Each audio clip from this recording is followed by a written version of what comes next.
Okay, I'm going to break down these hives. Everything you see here comes with the hive. The outside cover, the inside cover, the medium plywood honey super, 2 deep 10 frame Lang's trough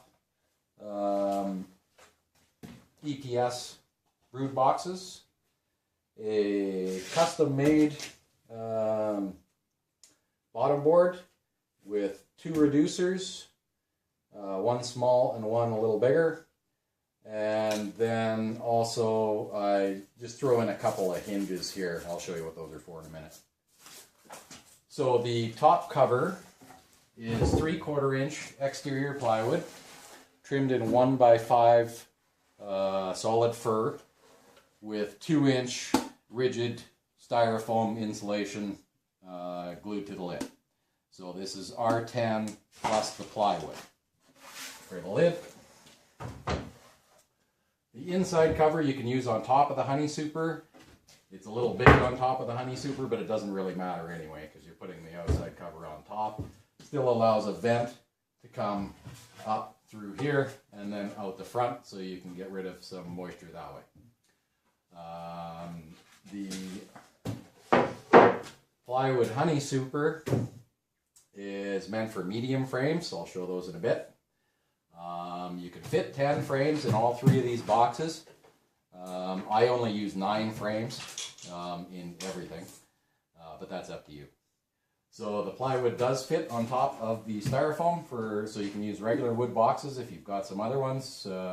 Any regular wood box fits on top of these, so it just looks a little odd because these ones are thicker than the plywood ones, or any wood ones.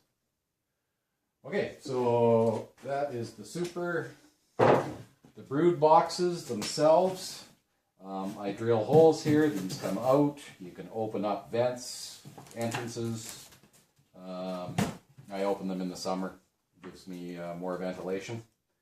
The boxes themselves are 1.5 inches thick. They have a metal frame rest, which is nice. Okay, now we'll get to the bottom board here. The bottom board is 3/4 plywood trimmed with 1x1.5 inch fir here, notched in so that the reducers can't go in past the front, so it just makes it a little easier to put them in and out. Okay, so the reducers pretty much speak for themselves. There's a small one. I put screws on the outside so they're easy to get in and out. You can just pull them out. They like to glue these in a little bit so it gives you something to hang on to. And there's the bigger one also.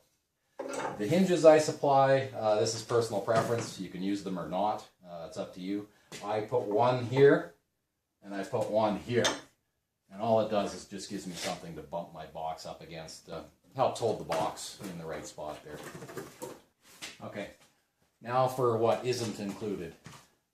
What else you will need, other than these of course, is a feeder jar. Any jar will work. Just make sure you're using a jar that has a 1-piece flat lid. You don't want to use a 2-piece because it's rounded up there and the bees can't get to it. That is your feeding jar. Also, this hole here is 2 3/4 inch, so the jar fits right in. If you want to feed that way. The only other thing you'll need is frames. This is a frame. This is a deep frame, fits in the deep boxes. I use 9 per box. It's up to you. Some people use 10. That's personal preference. Last I checked, these went at about $2.85 at PV Mart. That's, B-Made. That's Canadian. I imagine PV Mart would be similar. There is different kinds of these. This is a wood one. This is a 2-piece, so this plastic comes out. You can use real wax. That's why it's personal preference. I use, for the most part, the 1-piece plastic, and I add wax on here.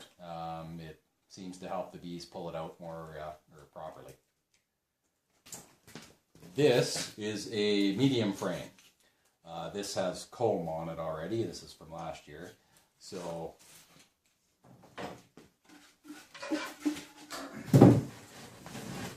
you also need, again, I only use 9 per box, so you would need 9 of these per super.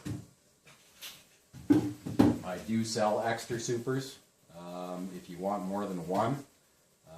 Generally, you can get up to about 4 supers on top of a double deep with a good strong hive, or even 5 sometimes. So you're probably going to need some more supers eventually. This would probably get you through the first year of this setup right here. If you are installing a package into the hive, the configuration would look like this. So 1 deep, you would want a reducer in.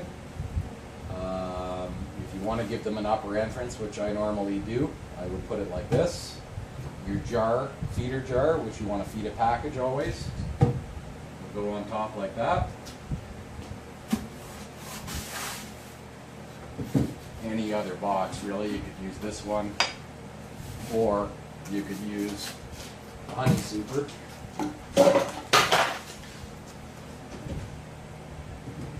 Whichever. And then you don't need another lid. So it goes on like that. That's it. That's how you would install a package. You could put a piece of tape over top of this if you wanted to keep the bees closed out of the top entrance. Having it this way allows you to also put a pollen patty underneath on top of the frames. Or if you're not feeding a pollen patty, you could flip this inside cover the other way. Either or. The lid is also built bigger this way. It's built a little bit bigger on the width, but not much. But on the front, the way the lid is designed, you can leave it open. So this allows an entrance here, or more of a vent. They don't usually use it as an entrance, but that leaves the vent open here. Or if you push it all the way back, like that, it locks the front closed. So you can, just by pushing the lid back, you can close the top vent or entrance, whatever you want to call it.